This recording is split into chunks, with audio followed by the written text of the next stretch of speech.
శ్రీ వరాహ లక్ష్మీ నరసింహస్వామి సింహాద్రాపనకు సంబంధించిన సింహగిరి గిరి ప్రదక్షిణ ఈ నెల 28, 29 తేదీల్లో జరగనుంది. దానికి సంబంధించి ఇప్పటికే సింహాచలం ఈవో వెంకట్రావు సమీక్ష సమావేశం నిర్వహించడం జరిగింది. అయితే ఇటీవలే విశాఖ కలెక్టర్ ఎం అభిషిక్త్ కిషోర్ కూడా దీని మీద సమీక్ష సమావేశం నిర్వహించడం జరిగింది.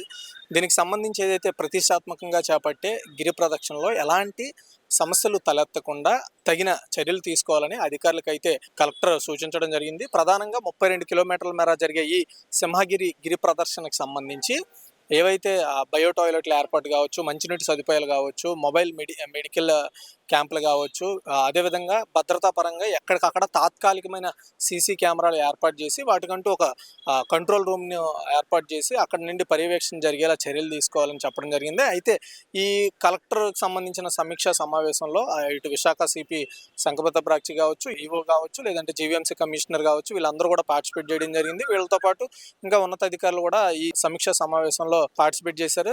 అయితే అధికారులకి కళాఖండిగా కొన్ని సూచనలు చేయడం జరిగింది. మెయిన్గా ఏదైతే గిరి ప్రదక్షిణ జరిగే సమయంలో భక్తులకి ఎలాంటి అవాంఛనీయ సంఘటనలు జరగకుండా ఎప్పటికప్పుడు ఏమైనా జరిగితే వెంటనే సాల్వ్ చేసే విధంగా చర్యలు తీసుకోవాలని, అదేవిధంగా ఈ 32 కిలోమీటర్ల పరిధిలో ఎక్కడికక్కడ మెడికల్ క్యాంపులు కావచ్చు, లేదంటే ప్రధానంగా విశ్రాంతి కేంద్రాలు ఏర్పాటు చేయడం ద్వారా వచ్చే భక్తులు అలసటకి గురైనప్పుడు వాళ్ళకి తగ్గ విశ్రాంతి తీసుకోవడానికి తగ్గట్టుగా ఏర్పాట్లు చేయాలని కోరారు. ఇంకొక విషయం ఏంటంటే ప్రధానంగా ఇక్కడ మనం చూసుకుంటే హనుమంతు వాగు దగ్గర జాతీయ రహదారిని దాటాల్సి ఉంటుంది.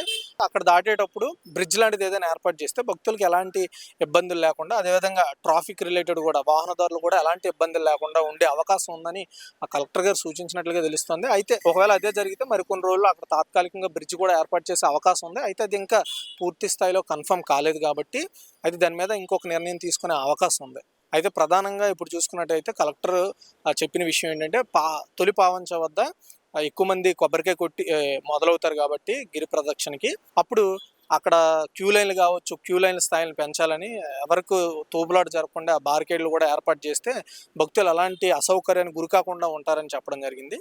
అయితే కిందటి ఏదైతే సింహగిరి గిరి ప్రదక్షిణ ఉందో అప్పుడు అటు వేపకుంట సైడ్ ఎక్కువగా చాలామంది ఇబ్బంది పడ్డారు వాహనదారులు. ట్రాఫిక్ మేనేజ్మెంట్ ఈసారి కొంచెం బాగా చేస్తే బాగుంటుందనే ఆలోచన కూడా ఇప్పుడు మొత్తం జిల్లా యంత్రాంగం దృష్టిలో ఉంది. అంటే అదేవిధంగా ఎవరైతే భక్తులు వస్తారో వచ్చిన భక్తులు గిరి ప్రదక్షిణ అయిపోయిన తర్వాత మళ్ళీ వాళ్ళ ఇంటికి చేరుకోవడానికి ఏవైతే రహదారులు ఉంటాయో వాటికి తగ్గ చర్యలు తీసుకొని అటు ఆర్టీసీ వాళ్ళు కావచ్చు, అంటే పబ్లిక్ ట్రాన్స్పోర్ట్ని ఏర్పాటు చేయడం, అదేవిధంగా ప్రైవేట్ ట్రాన్స్పోర్ట్లు కూడా వచ్చి ఉండి వాళ్ళు అక్కడి నుండి తీసుకెళ్లేలాగా చర్యలు తీసుకుంటే బాగుంటుందనే ఆలోచన కూడా ప్రస్తుతం జిల్లా యంత్రాంగం దగ్గర ఉంది. అదేవిధంగా ఈ గిరి ప్రదక్షిణకి చుట్టుపక్కల ప్రాంతాల నుండి కొన్ని లక్షల్లో వస్తారు.